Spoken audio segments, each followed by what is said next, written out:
নমস্কার। আজকে খুব ইন্টারেস্টিং একটি বিষয় নিয়ে আলোচনা করব।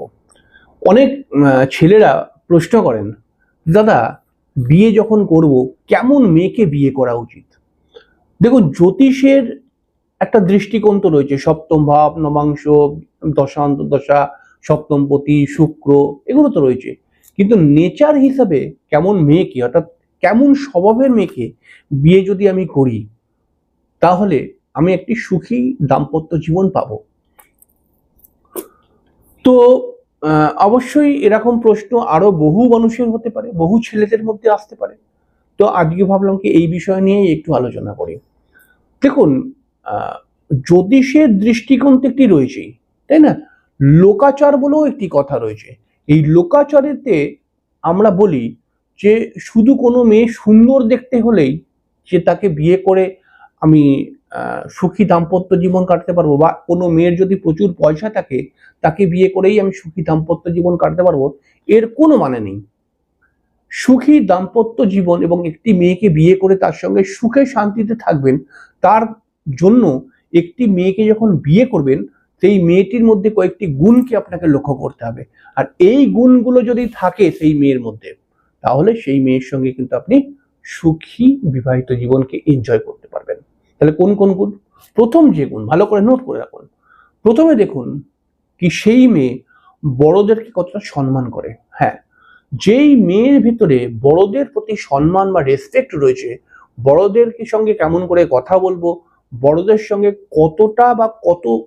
কতটা বা কিরকম ভাবে আমি কথা বলবো, এইগুলো যেই মেয়ে জানে, সেই মেয়ের কিন্তু কালচার ভালো, এটা মানতেই হবে। সেই মেয়ে কিন্তু সঠিক শিক্ষায় বড় হয়েছে।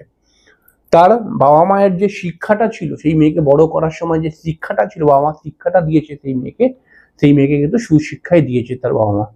তো একটি মেয়ে বড়দেরকে কতটা সম্মান করে, এটা কিন্তু অবশ্যই দেখা উচিত। এরপরে হচ্ছে দেখতে হবে যে বিভিন্নভাবে সেই মেয়ে, অর্থাৎ যার সঙ্গে আপনি বিবাহ করবেন, সেই মেয়েটি কতটা সৎ বা বিশ্বস্ত। হ্যাঁ, সংসার জীবনের মধ্যে এমন বহু কিছু ঘটনা ঘটে যেখানে বিশ্বাস বা যেখানে সততার ভীষণ প্রয়োজন হয়ে পড়ে। একটি মেয়ের মধ্যে, বিশেষ করে একটি মেয়ের মধ্যে, দেখুন একটি ছেলে যখন বিয়ে করে, বিয়ের পরে দেখা গেছে যে একটি ছেলে কিন্তু খুব একটা সংসারটাকে মেনটেন করে না। মেনটেন কিন্তু আসলে মেয়েরা করে, অর্থাৎ বউ, ঘরের বউ। ছেলেরা হয়তো পয়সা দিয়ে দেয়, কিন্তু একটা মহিলাই কিন্তু সংসারকে মেনটেন করে। তো তাই জন্য দেখতে হবে যে যেই মেয়ের সঙ্গে আপনি বিবাহ করতে যাচ্ছেন সে কতটা সৎ, কতটা বিশ্বস্ত, অবশ্যই এটা দেখা উচিত, তাই না? এরপরে কিন্তু দেখতে হবে যে একটি মেয়ে যাকে আপনি বিবাহ করতে যাচ্ছেন, সেই মেয়েটিকে রাগিয়ে দেবেন। রাগিয়ে দেওয়ার পরে আপনাকে দেখতে হবে রেগে গেলে ও কি করছে। একটি মেয়েকে বিয়ে যদি করতে চান, তাহলে বিয়ে করতে গিয়ে দেখা উচিত আপনার যে সেই মেয়েটা রেগে গেলে তাকে রাগিয়ে দেবেন। রাগিয়ে দিলে কিন্তু দেখবেন রেগে গেলে সে কি করছে, এটা কিন্তু খুব বড় একটি প্রয়োজনীয় জিনিস। কারণ সংসারের মধ্যে সে বারবার বিভিন্ন কথাবার্তার পরিপ্রেক্ষিতে রাগ অভিমান আসবেই, এবং সেটাতে সে কি করবে এইটা থেকে আপনি বুঝতে পারবেন, অর্থাৎ এর একটা পরীক্ষা প্রথমেই নিয়ে নেবেন। এছাড়া দেখবেন যে একটি মেয়েকে বিয়ে করতে গেলে পারে সেই মেয়েটির মধ্যে কতটা দায়িত্বকে ভাগ করে নেবার প্রবণতা রয়েছে, যে আমি এটা করছি, তার সঙ্গে সঙ্গে তুমি ওটা করো, দুজনে মিলে ব্যাপারটাকে কমপ্লিট করবো। এই যে দায়িত্বকে ভাগ করে দেওয়া, ঠিক আছে, এই যে ব্যাপারটা ভাগ করে নেওয়া, এটার প্রতি কতটা মানে আমি সব করব, আমি করেছি, ঠিক আছে, মানে করলো কিন্তু নাম সে করবে না নিজের, সে অন্যের নাম করবে। না না, আমি কিছু করিনি, কিন্তু করেছে ওই, কিন্তু নিজেকে বড়াই করে না, যে এরকম বলতে চাইছি। এমন মেয়েকে বিয়ে করা উচিত যে অর্থের মূল্য বোঝে, যে বেলাগাম খরচা করে না, অপ্রয়োজনীয় খরচা করে না। আমরা বহু মেয়েকে এরকম চিনি আমি, যারা বিবাহের পরে স্বামীকে লুটে খায়। আমি দেখেছি এরকম, কোনো কারণ নেই, আজকে আমাকে মলে নিয়ে চলো, আজকে আমি একটা এই বিভিন্ন মেয়েদের সব জামা কাপড়ের নাম বলে, তো সেটা কিনবো, কোন জুতো কিনবো, কোন দিন হার কিনবো, গলার ইমিটেশনের হার কিনবো, বিভিন্ন বিভিন্ন খরচা, ঠিক আছে। তো যেই মেয়েকেই আপনি বিবাহ করবেন, তার যদি অর্থ সঞ্চয় করার প্রবণতা থাকে, যে আমি অযথা হাজবেন্ডের অর্থ খরচা করব না, এরকম মেয়ে কিন্তু খুব ভালো মেন্টালিটির মেয়ে হয়, খুব ভালো হিসাবি মেয়ে হয়।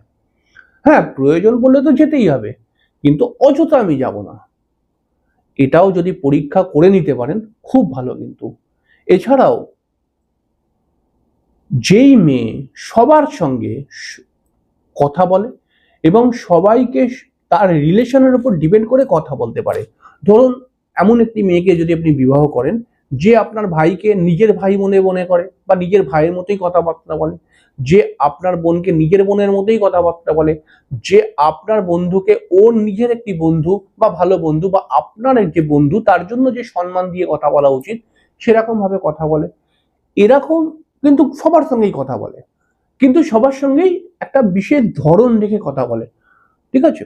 তো এরকম মেয়ে কিন্তু পাওয়াটা কঠিন, কিন্তু যদি পেয়ে যান, এ কোনো সাধারণ মেয়ে নয়, এই মেয়ের ভবিষ্যৎ আছে। এছাড়া যেই মেয়ে আপনার মা যদি কেঁদে ফেলে কোনো বিষয় নিয়ে, আপনার মায়ের পাশে গিয়ে বসে আপনার মাকে যদি সারাক্ষণ সান্ত্বনা দেয়, তাহলে ভেবে নেবেন এরকম মেয়ে সাধারণ মেয়ে নয়। এই মেয়ের সঙ্গে যদি আপনি বিবাহ করতে পারেন, তাহলে আপনি একদিন না একদিন ভাগ্যবান হয়েই যাবেন। এই যে গুণগুলোর কথা বললাম, লোকাচার এবং বড়দের মুখ থেকে শোনা এই যে পয়েন্টগুলো, এগুলো কিন্তু রয়েছে। অর্থাৎ আমাদের বাড়ির দাদু ঠাকুমারা, বয়স্করা বলে গেছেন যে যাকেই বিয়ে করবে, যেই মেয়েকেই বিয়ে করবে, তার মধ্যে যদি এই গুণগুলো থাকে, তাহলে পারে এই গুণগুলোর মধ্যে যদি 4টে গুণও থাকে তার মধ্যে, তাহলে পারে সে কোনো সাধারণ মেয়ে নয়। তাকে যদি বিয়ে করো, তাকে দেখতে যেমনই হোক, তাকে বিয়ে করো, বিয়ে করার পর তুমি সুখী দাম্পত্য জীবন তো পাবেই, তার সঙ্গে সঙ্গে আরো একটা গিফট পাবে, যে তোমার জীবনে উন্নতি আসবেই আসবে, আসবেই আসবে। কারণ আমি একটি ভিডিওর মধ্যে বলেছিলাম যে একজন মানুষের সব থেকে দুঃখের বিষয়, অর্থাৎ উন্নতির মধ্যে সব থেকে বেশি বাধা পায় যদি তার স্ত্রীটা খারাপ হয়। এর সঙ্গে আমার কথার সঙ্গে বহু লোকেরা হয়তো সহমত প্রকাশ করবেন যে হ্যাঁ, স্ত্রী হচ্ছে একটা, আপনার জীবনের বিবাহ হচ্ছে টার্নিং পয়েন্ট। আপনি যদি ভালো মেয়েকে বিবাহ করেন না, তাহলে পারে বিবাহের পরবর্তী লাইফে আপনি কিছু করার একটা উদ্যোগ নিতে পারবেন, করার জন্য আপনি এনার্জেটিক থাকবেন। আর যদি বিয়েটা কোনো উল্টোপাল্টা লোকের সাথে হয়, মানে মহিলার সাথে হয় যে আপনাকে সবসময় উল্টোপাল্টা কথা বলে, আপনার করার কিছু ইচ্ছা থাকলেও, কিছু করে দেখাবার ইচ্ছা থাকলেও সেই আশাটা আস্তে আস্তে কমে যাবে। ভাববে কি দূর, মনটা ভাল লাগছে না, আজকে করবো না, কার জন্য করবো, এরকম একটা মাইন্ড কিন্তু আসবে। তাই এই গুণগুলো যেই মেয়ের মধ্যে আছে, সেই মেয়েগুলোকে সেই মেয়েকে বিয়ে করার চেষ্টা করুন, বা যাকে বিয়ে করতে চাচ্ছেন তার মধ্যে যদি দেখতে পারেন এই গুণগুলো আছে কিনা, দেখে নিন। আর যদি আমরা নর্মালি একটা কথা বলি, যে দেখুন আমি তো দেখাশোনা করে বিয়ে করব, আমি কি করে এই পয়েন্টগুলো দেখব সেই মেয়ের মধ্যে আছে কিনা, তাকে তো আমি চিনি না, এই পয়েন্টগুলো দেখতে গেলে পরে যারা প্রেম করে বিয়ে করতে যাচ্ছে তারা নয় দেখতে পারবে।